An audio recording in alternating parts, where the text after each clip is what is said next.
Bienvenue, chers auditeurs, chères auditrices, à une exploration extraordinaire de la foi, de l'histoire et de la révélation divine à travers cette nouvelle vidéo.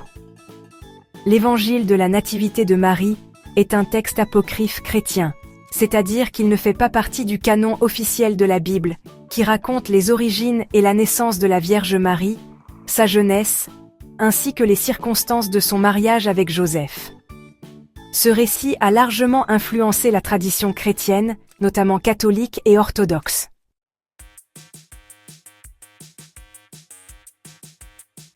Nous espérons que cette vidéo enrichira votre compréhension et votre appréciation de ces textes fascinants. Bon visionnage.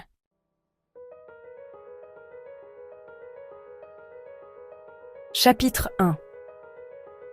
La bienheureuse et glorieuse Vierge Marie, descendante de la lignée royale de David, naquit à Nazareth et grandit à Jérusalem au temple du Seigneur.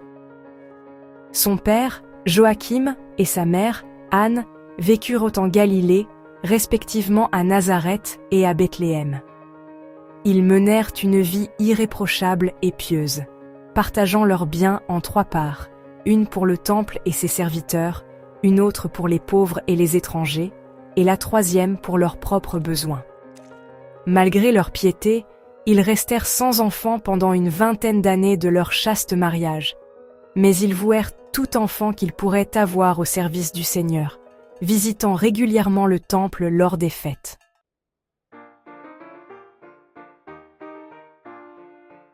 Chapitre 2.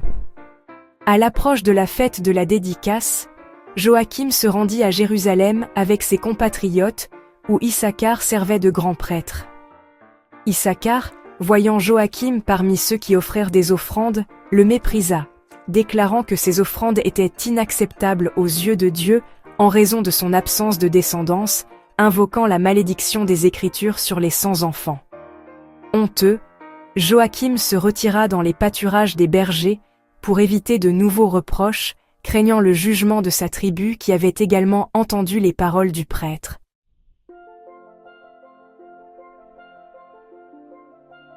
Seul dans les pâturages, Joachim rencontra un ange rayonnant de lumière, qui le réconforta et lui révéla que Dieu avait entendu ses prières et vu ses œuvres charitables.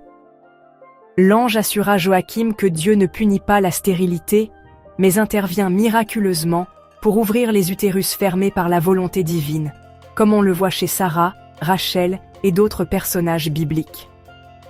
L'ange prophétisa alors que la femme de Joachim, Anne, donnerait naissance à une fille nommée Marie, consacrée au Seigneur dès sa naissance, remplie du Saint-Esprit dès le sein de sa mère.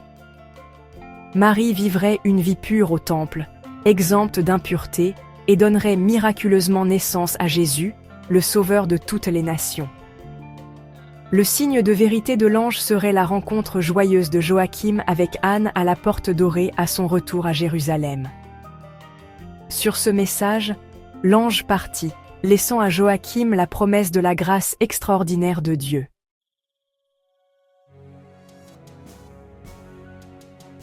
Ensuite, l'ange apparut à Anne, la rassurant qu'il n'était pas un fantôme, mais l'ange qui avait présenté leurs prières et leurs aumônes à Dieu.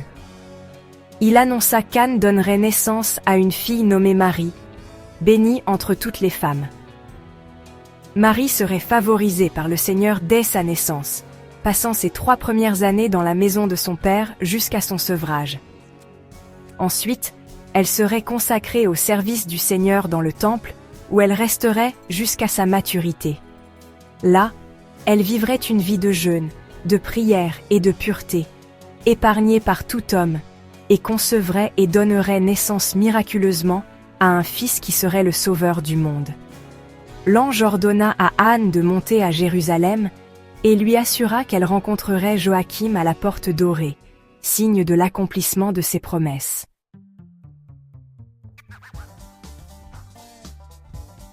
Anne et Joachim obéirent à l'ordre de l'ange et partirent pour Jérusalem. Comme prédit, ils se retrouvèrent à la porte dorée, se réjouissant de la certitude de l'enfant promis. Ils rendirent grâce au Seigneur et rentrèrent chez eux, attendant avec impatience l'accomplissement du plan divin. Anne conçut et donna naissance à une fille, qu'ils nommèrent Marie, selon les instructions de l'ange.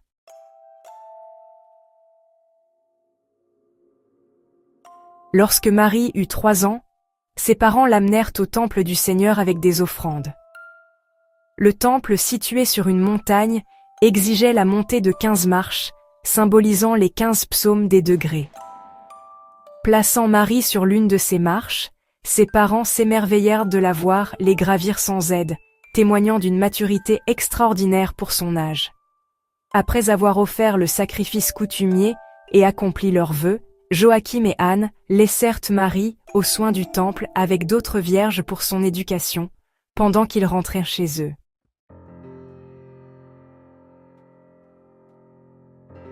Marie grandit en âge et en vertu. Visitée quotidiennement par les anges et bénie de visions divines qui la protégeaient de tout mal et l'enrichissaient de bonté. À 14 ans, elle était connue pour sa conduite irréprochable, admirée de tous ceux qui la connaissaient. Le grand prêtre décréta alors que les vierges de son âge devaient quitter le temple pour se marier, selon la tradition. Cependant, Marie prononça son vœu de virginité et de consécration à Dieu pour la vie, ce qui causa un dilemme au grand prêtre, qui demanda conseil aux anciens de Jérusalem. Ils décidèrent de consulter le Seigneur, et pendant leur prière, une voix de l'oracle confirma la prophétie d'Isaïe, selon laquelle un homme convenable serait trouvé pour Marie, remplissant le rôle de son protecteur et de son époux.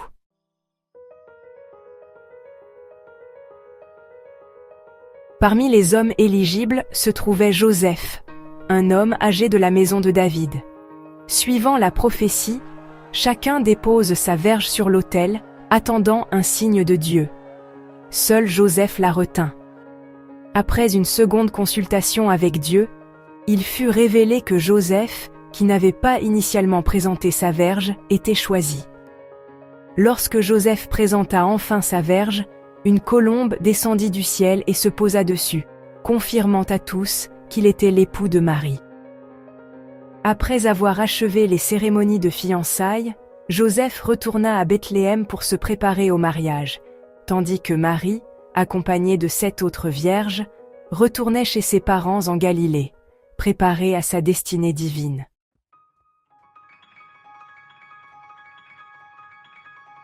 En ces jours-là, alors que Marie revenait pour la première fois en Galilée, l'ange Gabriel fut envoyé par Dieu pour lui annoncer la conception du Seigneur et lui expliquer comment elle se déroulerait. Entrant dans sa chambre, il l'illumina d'une lumière éclatante et la salua respectueusement. « Salut Marie, ô Vierge comblée de grâce, le Seigneur est avec toi. Tu es bénie entre toutes les femmes, bénie plus que toutes celles qui t'ont précédée. » Marie, habituée aux visites angéliques et à la lumière céleste, ne fut pas effrayée par l'apparition de l'ange, mais perplexe par ses paroles. Elle s'interrogea sur le sens et le but d'une salutation aussi inhabituelle. L'ange, percevant ses pensées, la rassura. « Sois sans crainte, Marie. Cette salutation ne met pas en danger ta chasteté. En choisissant la chasteté, tu as trouvé grâce auprès du Seigneur. C'est pourquoi, Vierge, tu concevras sans péché et tu donneras naissance à un fils. Il sera grand, régnant d'une mère à l'autre, et son nom sera le Fils du Très-Haut. Dieu lui donnera le trône de David, son ancêtre, et son règne n'aura pas de fin.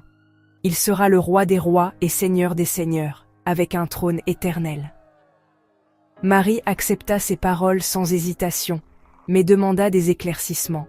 « Comment cela peut-il arriver, puisque j'ai fait vœu de rester vierge ?» L'ange expliqua. « Marie, tu concevras vierge par la puissance du Saint-Esprit. Le Très-Haut te couvrira de son ombre, et tu concevras, enfanteras et nourriras le Saint-Enfant sans aucune intervention terrestre. Il sera appelé Fils de Dieu. » Marie accepta alors humblement. « Voici, je suis la servante du Seigneur, qu'il m'advienne selon ta parole. »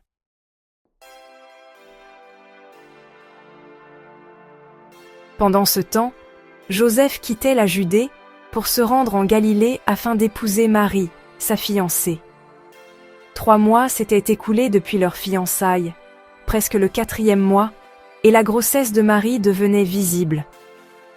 Incapable de la dissimuler plus longtemps, Marie ne cacha pas sa situation à Joseph.